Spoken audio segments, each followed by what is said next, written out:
Hola. La Iglesia Palabra de Vida de la Cuenca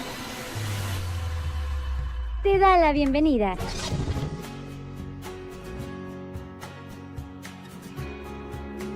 Muchas gracias por estar aquí. Somos una gran familia.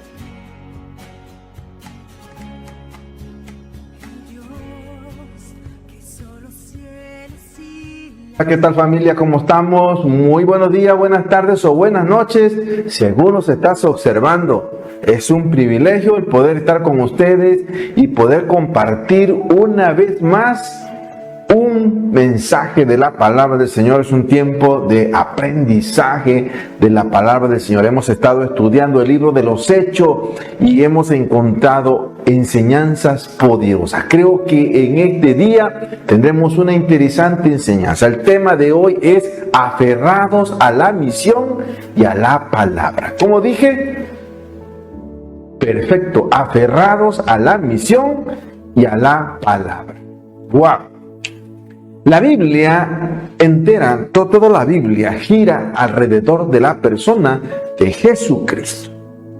Y su misión, en realidad, es un gran evento, un gran hecho histórico, sin precedente, que Cristo viniera a la tierra. Pero aquí lo importante es, ¿cuál era la misión que Cristo traería al venir a la tierra? ¿Y cuál era su misión al momento de partir de esta tierra? Ahora, la pregunta para ti y para mí sería, ¿podemos afirmar entonces que toda la Biblia habla de una misión? La respuesta rotunda es un no. Sí, tenemos que saber que esta misión, que la que estamos hablando, es una misión que a través de los profetas fue predicha para Jesucristo. Y después Él la asigna también a los creyentes. Así que debemos saber que esta misión que hoy tenemos, que hoy escuchamos y que es de Cristo, cada uno de nosotros los creyentes debemos coadyuvar para que se lleve a cabo.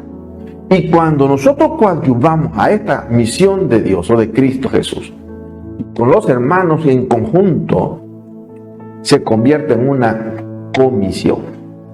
La misión no es nuestra, la misión es de Dios. No es que Dios le ha dado una misión a su iglesia en esta tierra, no. La realidad de esto es que Dios tiene a su iglesia en esta tierra para cumplir su misión. Es cuando la iglesia va y cumple esta misión, es cuando se convierte en una comisión. Y esto tradicionalmente a través de las generaciones sobre la iglesia se conoce como la gran comisión. La misión del siervo que tiene que ser agente de la salvación. Escuche eso. La salvación que viene pensada desde el cielo. Es una idea de Dios. Y esto se concentra en la profundidad teológica de San Juan o de Juan capítulo 3 versículo 16.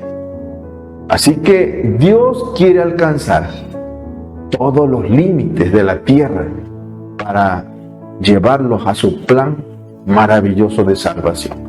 Y esto encaja precisamente con lo que el profeta Isaías predice o predica en el capítulo 49 versículo 6. Así que la misión del Mesías era, por un lado, gobernar la tierra y recibir las naciones como herencia. Esto lo podemos leer en el Salmo capítulo 2, versículo 8. Todos los creyentes en el mundo, estamos en todo el mundo, escuchen. Así que su espacio para ir y conquistar y desarrollar la gran comisión es su propio entorno.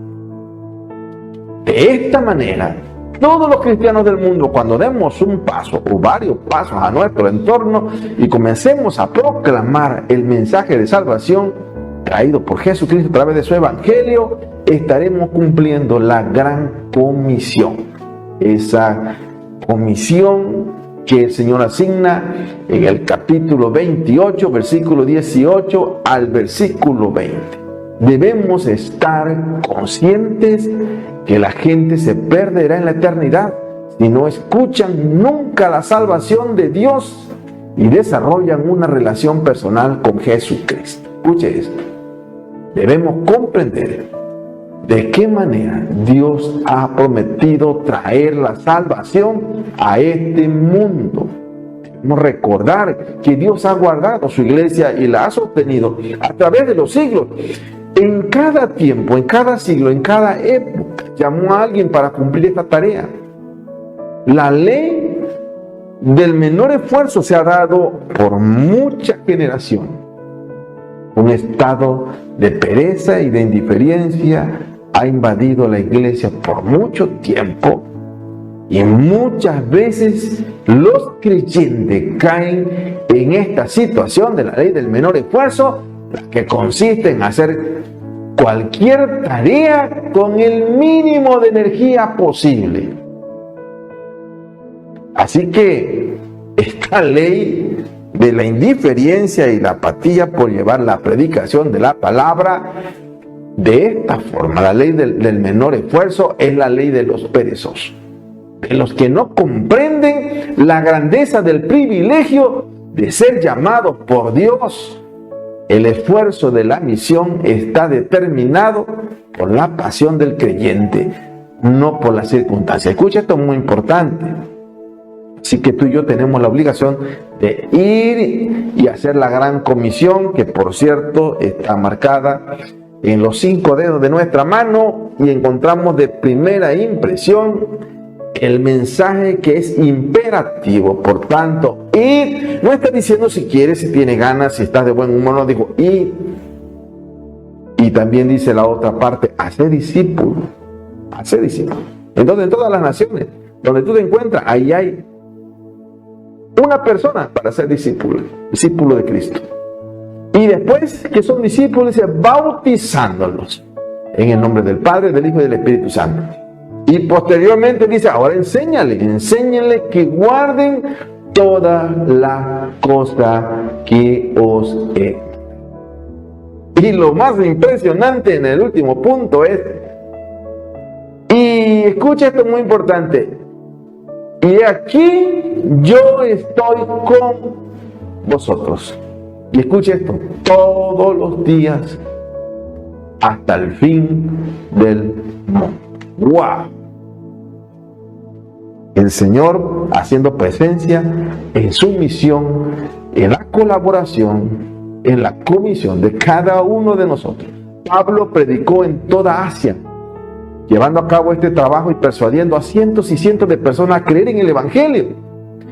Y no se había inventado ni siquiera la imprenta, ni megáfono, ni micrófono. Pero escuche, fue algo impresionante lo que Pablo logró avanzar con su trabajo, con todo el equipo de trabajo. Solo la pasión por el llamado y la obediencia eran lo que forzaban la misión que Pablo estaba trabajando, o que estaba desarrollando con el equipo en el primer siglo. Así que escuche esto, un llamado y una obediencia forzada en esta misión puede lograr semejante hazaña como la que vio Pablo y todo su equipo de trabajo. La palabra en Hechos 19:10 dice que Pablo continuó por espacio de 2 años, de manera que todos los que habitaban en Asia, escucha esta palabra, es impresionante, los que estaban en Asia, judíos y griegos, oyeron la palabra del Señor Jesús. Escuche, estamos hablando de un gran territorio que fue alcanzado por esa pasión, por ese llamado, por esa obediencia del corazón de Pablo. El esfuerzo en la misión también está determinado por la comprensión de la tarea. Cuando se conoce lo que implica ser cristiano y hacer la obra de Dios, escucha esto, generalmente se hace más. Somos la sal de la tierra y la luz del mundo, y eso lo dijo el Señor Jesucristo precisamente por los efectos mismos que se daría posterior a este trabajo de la misión, por la gran comisión para la iglesia ya. Escucha, esto es muy importante. Así que comprendamos la gran tarea que tenemos por hacer. Vale recordar la exhortación del apóstol Pablo, la que le dijo a los hermanos de Tesalónica en el primer libro de Tesalonicenses, capítulo 5, versículo 6. Pablo dice: por tanto, no durmamos como los demás, sino velemos y seamos sobrios. Así que el esfuerzo en la misión está igualmente determinada por el grado de compromiso que el creyente tenga con Jesucristo. Algo muy importante que tenemos que recordar es que cuando vayamos a desarrollar este trabajo, cuando vayamos a predicar el Evangelio para cumplir con la gran comisión, escuche esto, tenemos que entender tú y yo esto, que la gran comisión significa compartir la historia de Cristo, no que yo me ponga a contar mi historia. ¿De acuerdo? Claro, el testimonio es muy importante, pero a veces hay mucho testimonio y pocas cosas se dicen de Jesucristo. Recuerde que el tema central es Jesucristo, la resurrección de Jesucristo. Pablo dijo estas palabras, son muy impresionantes y quiero que las lleves en tu mente. Mira, Pablo dijo esto: ciertamente aún estimo todas las cosas como pérdida por la excelencia del conocimiento de Cristo, mi Señor, por amor del cual lo he perdido todo.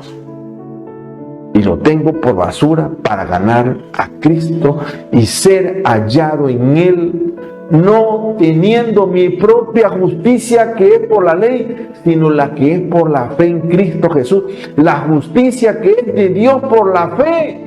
Escuchen, a fin de conocerle y también hablar del poder de su resurrección y la participación de sus padecimientos. Escuche, Pablo se está anticipando: si hay que sufrir como Cristo sufrió, de acuerdo estoy. Y a veces cada uno de nosotros, en una situación muy breve, desagradable, estamos ya tirando la toalla. Así que Pablo es claro: quiero tener también parte o ser partícipe de los padecimientos de Cristo, llegando a ser semejante a Él en su muerte.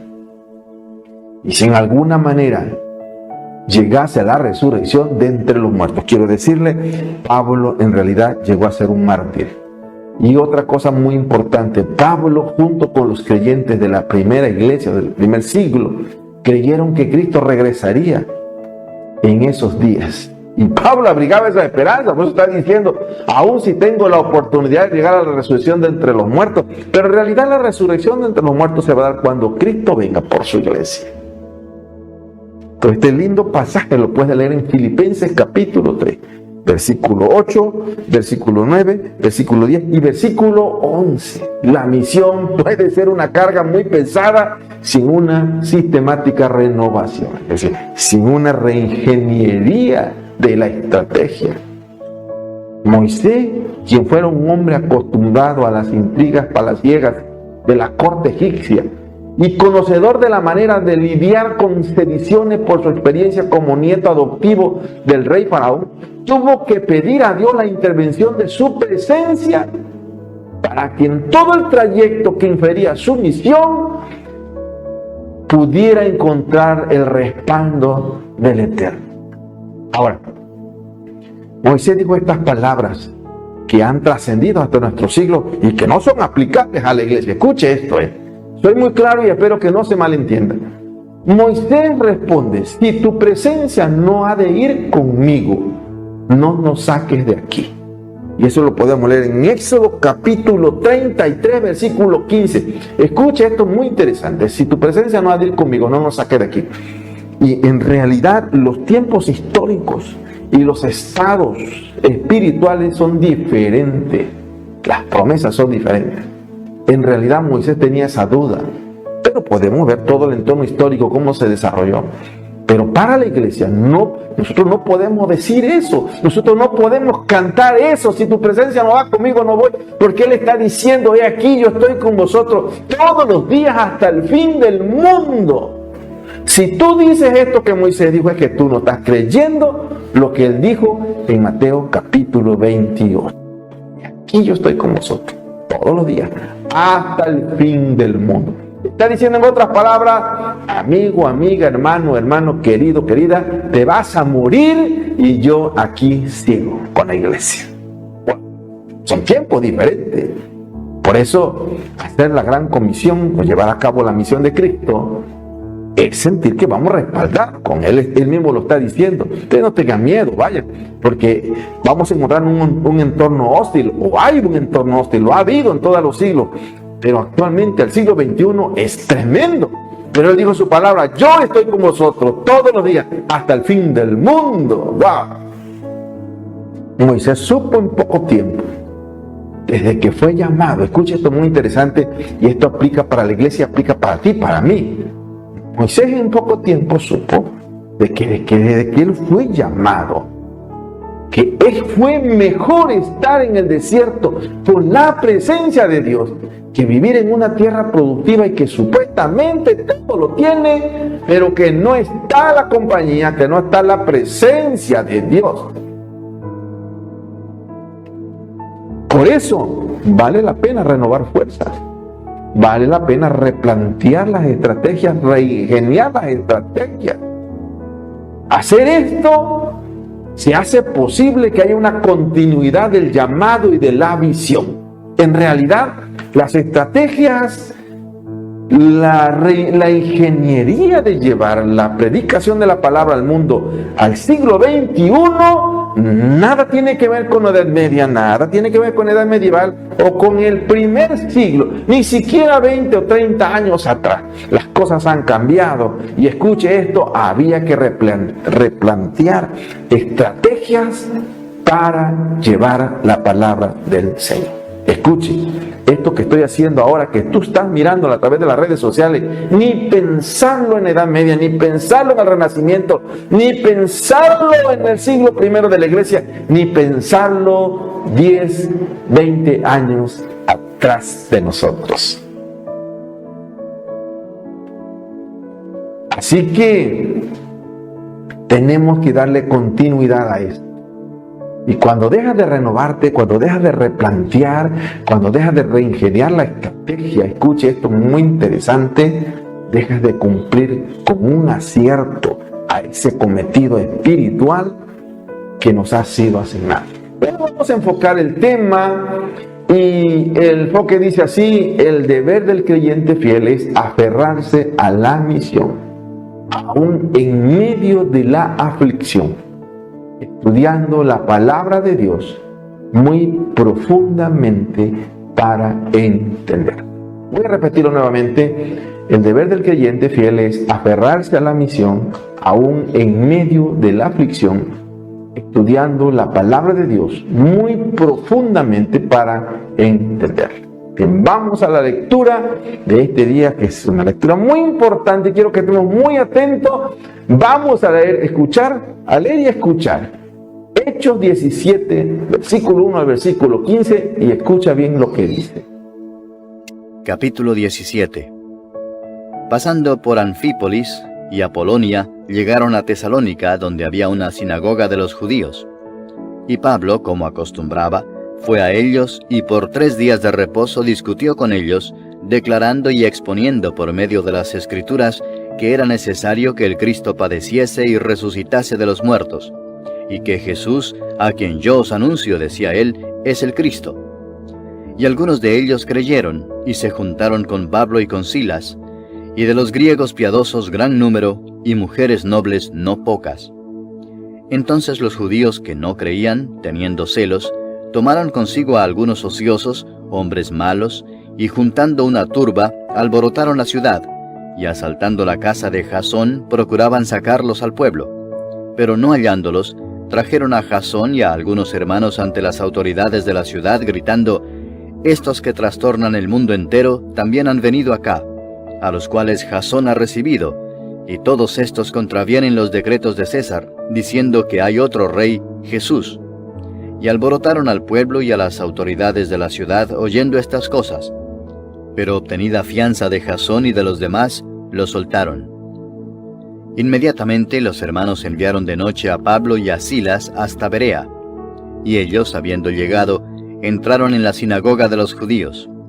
y estos eran más nobles que los que estaban en Tesalónica, pues recibieron la palabra con toda solicitud, escudriñando cada día las Escrituras para ver si estas cosas eran así. Así que creyeron muchos de ellos, y mujeres griegas de distinción, y no pocos hombres. Cuando los judíos de Tesalónica supieron que también en Berea era anunciada la palabra de Dios por Pablo, fueron allá y también alborotaron a las multitudes.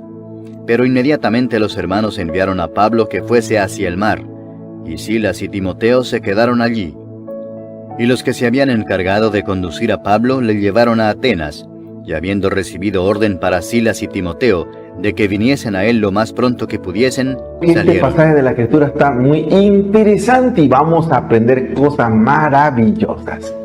Vamos a entrar a la reflexión. Estamos reflexionando en el tema y vamos a entrar a la primera aserción. Vamos a verlo bajo 3 aserciones importantes. Vamos con la primera. Y la primera es en la misión enseñando la palabra. Como dije, perfecto, en la misión enseñando la palabra. Pablo continúa en su ruta misionera por las ciudades que se mencionan aquí en el primer versículo de este capítulo. Estamos hablando de Anfípolis, Apolonia, Tesalónica. Estas ciudades tienen una vital importancia en el mundo helenístico. Anfípolis era llamada 9 Caminos, y este nombre es tan importante para entender que sugiere su importancia estratégica y comercial. La mayoría de las ciudades se edificaban, escuche esto, sobre el modelo de un cuadro. Pero esta ciudad de la que estamos hablando había sido construida como una edificación redonda, y el muro alrededor de ella era también redondo. ¡Qué importante dato histórico! Anfípolis era una estación importante en la Vía Ignacia. La Vía Ignacia era un camino romano, lo que hoy conocemos como carretera. Muy bien empedrada, muy bien emparejada. En realidad era un excelente camino que constituía la vía pública prominente por aquella región. Y en este camino estaba el Esponto. El Esponto quedaba a unos 800 kilómetros del mar Adriático. Y esta sería la carretera que utilizaba Pablo para predicar. Quiero decirle que era la misma carretera que utilizaba el ejército romano cuando hacía su recorrido hacia todos los territorios del imperio. Por esta ruta viajaban también los comerciantes, y ahora venían por ella algunos misioneros que iban de camino para Tesalónica. Ahora Apolonia era otro pueblo importante en esta misma Vía Ignacia o carretera romana. Tesalónica, por su parte, estaba situada a unos 61 kilómetros al oeste de Apolonia, dentro de ese trayecto, de esa gran pista o esa carretera conocida como la Vía Ignacia. Quiero ponerles este grabado, esta foto, este gráfico, para que usted pueda tener una idea de toda la ruta carretera que existía en los tiempos del apóstol Pablo. Estos son las carreteras del Imperio Romano, o sea, las vías de comunicación. Eran maravillosos, y todas esas vías en su mayoría las recorrió el apóstol Pablo. Escucha esto tan interesante. Es tan importante saber esto. Ahora, esta ciudad de la que le hablo, estamos hablando de Tesalónica. Tesalónica estaba situada en el interior, pero era en realidad un puerto marítimo, porque desde allí salían 3 ríos que desembocaban hacia el mar. Era una ciudad importante. Escuchen esto. En aquel entonces era tan importante, era una colonia romana. Casandro, un rey macedonio, la reedificó. Estamos hablando alrededor del año 315 a.C. Y le dio, antes de Cristo, escuche esto, y le dio el nombre de Tesalónica en honor a la hermanastra de Alejandro Magno. Wow, que son detalles muy importantes. Ahora, el nombre anterior de Tesalónica era Terme. Los expertos dicen que había allí fuentes de aguas termales. Ahora Casandro fue uno de los generales de Alejandro Magno, por eso él se congració poniéndole Tesalónica en honor a la hermanastra de Alejandro el Magno. Casandro se hizo cargo del gobierno de aquella región después de la muerte de Alejandro Magno. Sin embargo, escuche esto, en los tiempos de Pablo, la ciudad ya era una colonia romana. Pablo siguió aquí su costumbre habitual de predicar en la sinagoga. Estuvo allí solamente 3 días de reposo. Así que esto quiere decir que no pudo haber estado mucho tiempo, más de un mes allí. En aquel periodo limitado de tiempo llevó a cabo toda su obra misionera con toda la pasión de su corazón. Escuche, muchos hombres y mujeres se convirtieron a Cristo y se organizó una iglesia local y Pablo les enseñó abiertamente todo lo que sabía de la ley, lo que sabía del evangelio. Fue una iglesia fuerte en enseñanza. La enseñanza es la base de la fe. Estuve en un periodo tan breve que aquí en Tesalónica les enseñó todas las grandes doctrinas de las Escrituras, incluyendo la doctrina del arrebatamiento de la iglesia, lo cual sabemos por la primera carta a los tesalonicenses. La primera carta de Pablo la escribió aquí precisamente. Notaremos que el asunto del regreso de Cristo es el tema central de esta primera carta de Pablo a los tesalonicenses. Por tanto, podemos ver que Pablo tuvo un ministerio fructífero allí. No importando su corta estancia, fue solamente casi un mes. Ahora, veamos en qué consistió el mensaje que Pablo presentó en Tesalónica. Y aquí nos dice que estuvo declarando y exponiendo, es decir, declaraba y exponía las escrituras del Antiguo Testamento. Y ahora la pregunta al aire sería, bueno, pero ¿qué era lo que enseñaba? Era necesario, decía estas palabras, era necesario que el Cristo padeciese, de modo que predicó la muerte y la resurrección de Cristo, mostrándole que era necesario según profecía del Antiguo Testamento. Escuche esto, no encontraremos ningún mensaje en el libro de los Hechos predicando por Pedro o por Pablo donde no se hable de la resurrección, o la resurrección no sea un constituyente principal en la predicación.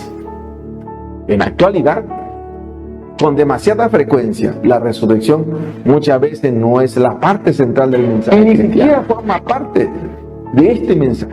Escuche esto, hablamos más bien de la cruz, pero estimado hermano que me escuchas, hoy tenemos un Cristo viviente.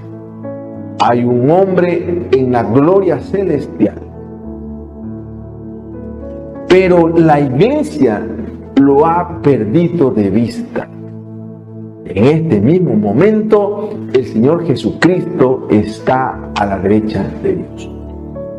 Es un hombre, Dios resucitado. Y eso tiene mucha importancia en nuestra predicación. Una cosa es hablar en cuanto a la muerte histórica de Cristo, que tuvo lugar hace más de 2000 años, y otra cosa es hablar de la resurrección en su tercer día. Pero las preguntas al aire para ti y para mí serían ahora estas. Escucha muy bien. ¿Qué relación tiene usted con la muerte y la resurrección del Señor Jesucristo? Escuche. Es muy importante saber que este fue el gran tema en su carta a los Gálatas. Ahora, la otra pregunta para ti y para mí al aire es: ¿tiene algún significado para usted el hecho de que Cristo murió y resucitó? Wow. Otra pregunta más. ¿Tiene usted relación hoy con ese Cristo viviente? Una más. ¿De qué manera ha afectado todo esto de la resurrección de Cristo en tu vida? Cada domingo debería ser un día para recordar la resurrección, como lo hacía la primera iglesia. Recordemos que fue un primer día de la semana cuando Cristo resucitó de los muertos. Cada domingo debe ser una celebración en nuestras congregaciones para recordar ese día maravilloso en que Cristo se levantó de los muertos. ¡Wow! Bien, vamos a la segunda aserción y es corazones renuentes. ¿Cómo dije? Perfecto, corazones renuentes. La resurrección de Cristo fue la base de toda la predicación del Nuevo Testamento. Y es importante darle énfasis a esta gran verdad, porque la consideramos muy importante. Escuchen esto. Dentro del Evangelio, por siglos y siglos para la iglesia, ha sido importante. Bien, entonces Pablo estuvo en Tesalónica. Vamos a regresar otra vez a la historia de Pablo. Pablo estuvo en Tesalónica. 3 días de reposo, estamos hablando 22 días aproximadamente. Y el tema de la resurrección de Cristo fue su mensaje central en esta iglesia. Ahora, observemos cómo le recibieron aquí. En el versículo 17:4 del libro de los Hechos, dice: algunos de ellos creyeron y se juntaron con Pablo y con Silas. Asimismo, un gran número de griegos piadosos y mujeres nobles no pocas, es decir, son muchas mujeres las que están creyendo. ¡Qué tremendo! ¡Qué maravilloso que fue un buen número de personas las que creyen! Eso siempre pasa cuando la palabra de Dios se proclama con esta magnitud de pasión. Escuche, siempre habrá quienes creen. Claro que esto implica que también hay otros que no creen. La minoría cree, mientras que la mayoría no suele creer. Bueno, este es un estándar dicho por Cristo Jesús. Muchos son los llamados y pocos son los escogidos. Cuando el doctor Lucas dijo, y mujeres nobles no pocas, él estaba expresándose en su habitual estilo de expresión para indicar que un gran número de ellas habían venido a Cristo. Estamos hablando de personas que no eran judías, hablamos de griegos y probablemente eran romanos también, pero era la palabra para utilizar, para expresarse a aquellos que no eran de la raza de los judíos. Se le puede llamar griegos, romanos o bárbaros, etc. Pero estamos hablando que en este pasaje de la Escritura vino un gran número de estas mujeres, vinieron al Señor Jesucristo, entregaron su vida a Él, les creyeron el mensaje del Evangelio. O sea, qué respuesta a la predicación tan extraordinaria.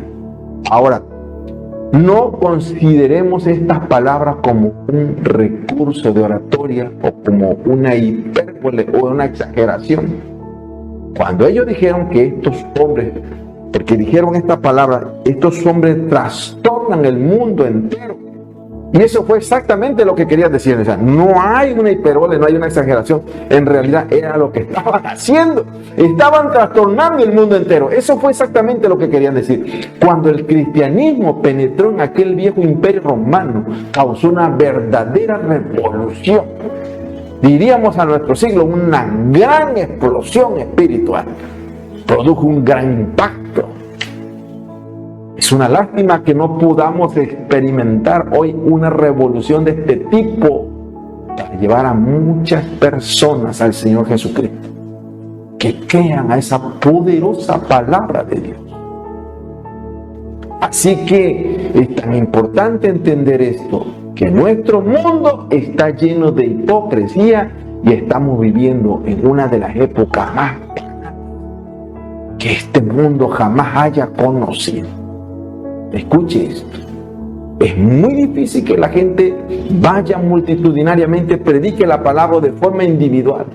La gente se congrega si ahí quiere escuchar a alguien que va a cantar o a alguien que va a hacer un espectáculo dentro del ambiente cristiano, porque es mejor así. Al estilo mundano, el cristianismo de hoy en su mayor parte constituye una apariencia. Tenemos que reconocer que es necesario volver a la palabra de Dios y al Cristo viviente en su forma inicial. ¿Cuán importante es esto? Recordemos que esta ciudad era una colonia romana. Estamos hablando de Tesalónica, que funcionaba bajo el poder del César. Y vemos que una vez que recibieron una fianza de Jasón y de los demás, los dejaron ir, hicieron un alboroto cuando vieron que la gente se convirtió y que vino a Cristo. Y ellos se escandalizaron. Escucha esto muy interesante, se escandalizaron. Y entonces aquí vemos esta situación tan tremenda, tan tremenda. En realidad es impresionante, es impresionante. Los llevaron, se hizo un alboroto, un escándalo, un gran escándalo. El diablo nunca va a estar contento que las almas vengan, y cuando el diablo ve que las almas vienen, estamos hablando de un grupo de personas, de cristianos que ya entregaron su vida al Señor. Estamos hablando de gente que está viniendo a Cristo porque están abriendo su corazón. Son gente nueva. No tienen nada que ver con todo un sistema religioso. Vienen a Cristo porque están abriendo sus corazones y el diablo explota. Si el diablo ve un mundo de gente cristiana, de las iglesias reunida, no le preocupa tanto como cuando ve un grupo de gente nueva que viene. Esta es la preocupación de Satanás. Hizo un alboroto en Tesalónica y metieron a todo el mundo en la cárcel. Jasón tuvo que tener una fianza por él y por todo el equipo de trabajo. Y podíamos creer que esta situación iba a desanimar a Pablo y a todo el equipo de trabajo, o que por lo menos retrasaría sus pasos para seguir avanzando. Sin embargo, vemos que este no fue el caso, sino que decidió proseguir su viaje y viajó hasta Berea, un pueblo cercano a la costa. En realidad había un sentido de responsabilidad con la misión de Cristo. Con justa razón le dio a los corintios y le dijo él con sus propias palabras: ay de mí si no le predico el evangelio. Y algo muy importante es que el equipo tiene una sinergia poderosa con él, amalgamados con el poder del Espíritu Santo.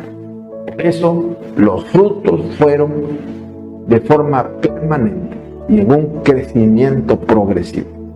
Veamos a Dios disponiendo y bendiciendo. Podríamos decir que Jesús no vino solo a ser nuestro maestro, a ser nuestro salvador, sino también, vamos a hablar peyorativamente, vino a trastornar el mundo entero. Jesús trastorna el pensamiento y el poder de la estructura de este mundo. En realidad, Dios estaba trabajando a través de Pablo, a través de Sila, para volver al mundo al lado correcto otra vez. Y quiero decirle, hoy, siglo XXI, la poca forma que se está llevando para predicar el evangelio ha provocado también un trastorno del pensamiento y del poder de las estructuras de este mundo en realidad. Si una de las estructuras políticas del mundo que están en contra del evangelio es el comunismo, ha sacudido el comunismo. La única forma en que el comunismo puede imponerse ante el poder del evangelio es metiendo a la cárcel a los cristianos, metiendo a la cárcel a los pastores, o matando a los pastores, o matando a los cristianos. Pero algo importante está sucediendo en el mundo. Meten a la cárcel a un pastor, o matan a un pastor, o matan a un creyente, o meten a la cárcel a un creyente. Surgen cientos y cientos y cientos y cientos. No hay nada que le tema en este mundo al comunismo como al poder del evangelio, a la misma iglesia que predica el evangelio. Así que solo analiza esto. Cuando tú estás de cabeza, la otra dirección parece estar de cabeza y se retoma una actitud de verdad absoluta con tendencia a la cerrazón. Muchas veces pensamos que los cristianos no tienen la razón y estamos de cabeza y somos los que tenemos una horrenda idea, una forma de vida la más perversa, la más sucia, para la parte contraria al evangelio. Escucha eso. Y esto es en todas las estructuras políticas del mundo, en toda la estructura social del mundo, y nada de eso nos debe tomar por sorpresa, ni causar admiración, ni sentimientos. Tenemos que caminar firmes hacia adelante, cumpliendo la misión de Cristo, tal como lo hizo el apóstol. Y no tienes que ir a otra parte del mundo, a tu lado de tu casa, al frente de tu casa, al entorno de tu colonia, se puede trastornar el mundo como lo hicieron estos hombres. Ellos utilizaron estrategia política cuando dijeron: y todos estos contradicen los decretos del César. Escuche, porque resulta que cuando no pueden con nosotros, nos echan las autoridades o ponen en jaque a las autoridades para que sean ellos, con el poder de su justicia, vayan contra los cristianos. Diciendo que hay otro rey, están contra los decretos del César, dicen que hay otro rey que se llama Jesús. Y por supuesto, esta era una acusación seria hecha por los hombres malos de aquella época. La acusación era lo suficientemente grave como para alborotar al pueblo y a todas las autoridades de la ciudad, porque esto les infundió el temor de que su ciudad pudiera llegar a ser reconocida por la oposición al César y al mismo imperio romano. Sus miedos eran infundados, a pesar de que el Evangelio tiene tendencia de malentenderse políticamente. Es claro que hace cristianos mejores, hace ciudadanos mejores que antes.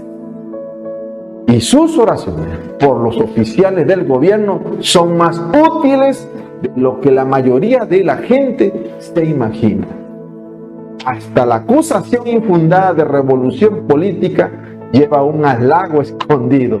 Incluso los hombres malos entendieron que los cristianos enseñaron que Jesús era un rey. Enseñaban que Jesús era un rey y que tenía el derecho a gobernar sobre su gente. En realidad, así lo es. Y escuchen, fue causa de que Pablo estuviera en la cárcel, que Pablo sufriera, tuviera azotes por decir estas grandes verdades contempladas en el Evangelio. Y la pregunta sería: ¿tú has dicho esas verdades? ¿Has hablado de esas verdades en tu entorno?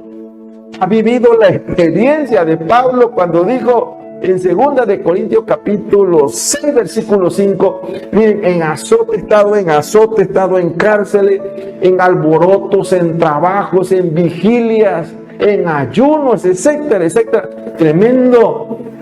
Pablo había impactado con el Evangelio, pero también el mundo se había ido contra él. Pero jamás, la pasión que había en su corazón, jamás permitieron que se detuviera. Vamos con la sección 3. Dios siempre tiene el control. Como dije, perfecto, Dios siempre tiene el control. Pablo y su equipo de trabajo llegaron a Berea. Entraron en la sinagoga de los judíos y allí en Berea siguieron su conocida estrategia. Se fueron a la sinagoga y se encontraron que su audiencia era más noble que los que estaban en Tesalónica. Dos cosas ganaron este cumplido para los bereanos. Primero, recibieron la palabra con toda solicitud y amabilidad. Eso lo dice la palabra. Segunda cosa que hicieron, ellos escudriñaron cada día las Escrituras para ver si estas cosas eran así. Es decir, comprobaban abriendo las Escrituras para ver si Pablo estaba diciendo la verdad. Ahora, los bereanos escudriñaron las Escrituras y escuchaban las enseñanzas de Pablo. Y escuchaban con gran respeto la autoridad que Pablo tenía sobre la palabra. Por eso se considera que era un teólogo, un gran teólogo en ese tiempo. Y hasta toda la historia de la humanidad lo ha sido. Era el teólogo más famoso de la iglesia primitiva. El escritor por lo menos de 13 libros del Nuevo Testamento. Sin embargo, ellos escudriñaron las Escrituras cuando Pablo enseñó para ver si esta enseñanza era verdaderamente bíblica. Ellos no aceptarían la enseñanza de Pablo sin haber revisado por sí mismos para poder saber si estas cosas eran realmente Su investigación no era casual. sino que tenía un carácter determinado. Ellos escudriñaron las Escrituras. Para ellos valía la pena el investigar con precisión, analizar lo que la palabra de Dios decía y cómo Pablo coincidía con ella.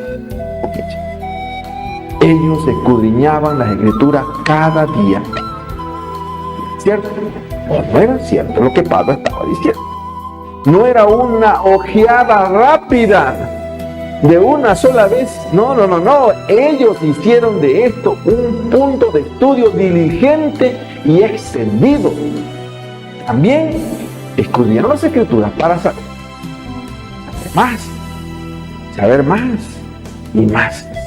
Profundizar y entender las cosas que en un pasado escucharon pero que nunca entendieron.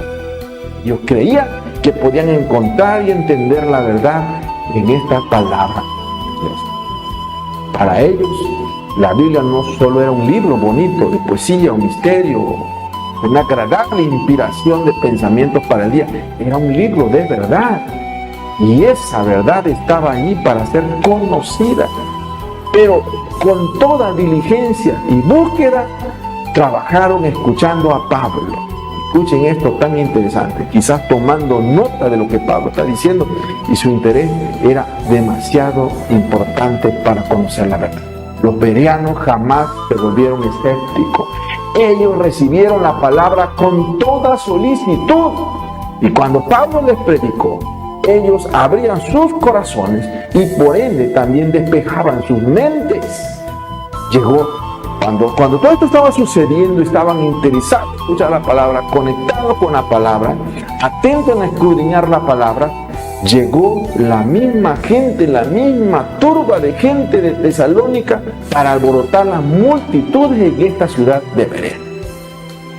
Era la quinta ciudad en la que Pablo era echado fuera por una multitud enfurecida.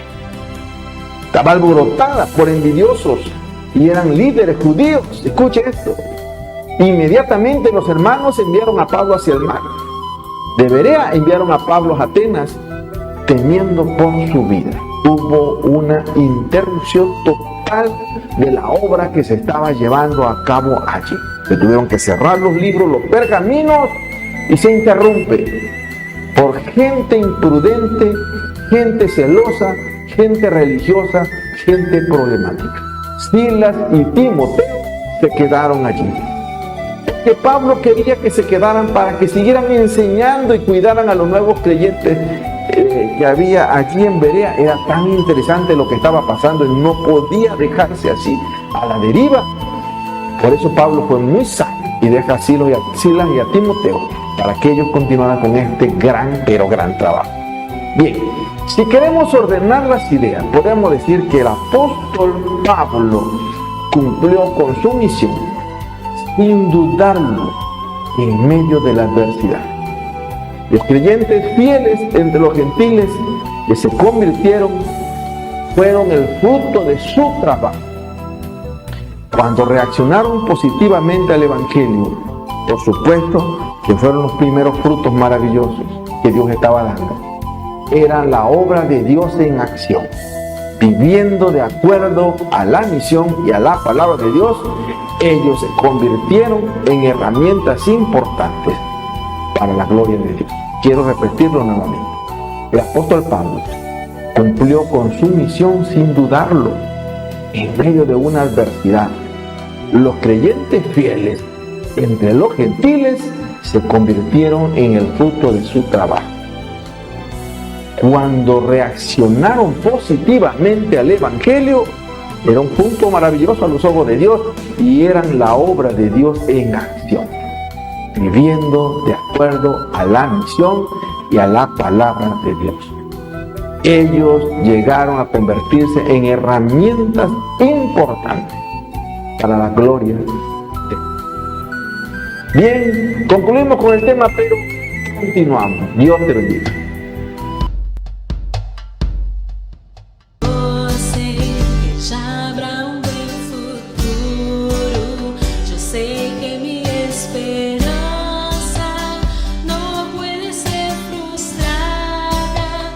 El Señor es mi pastor y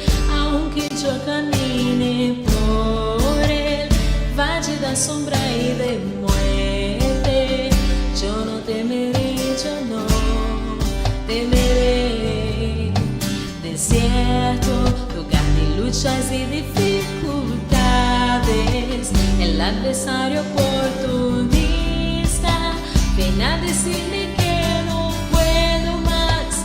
Estoy bajo una promesa, habrá un buen futuro. Yo sé que mi esperanza no puede ser frustrada. Yo sé que viviré para testificar el milagro que Dios va a hacer en este desierto. Vencí y todos sabrán que vencí, así como Jesús venció. Soy heredero de victoria.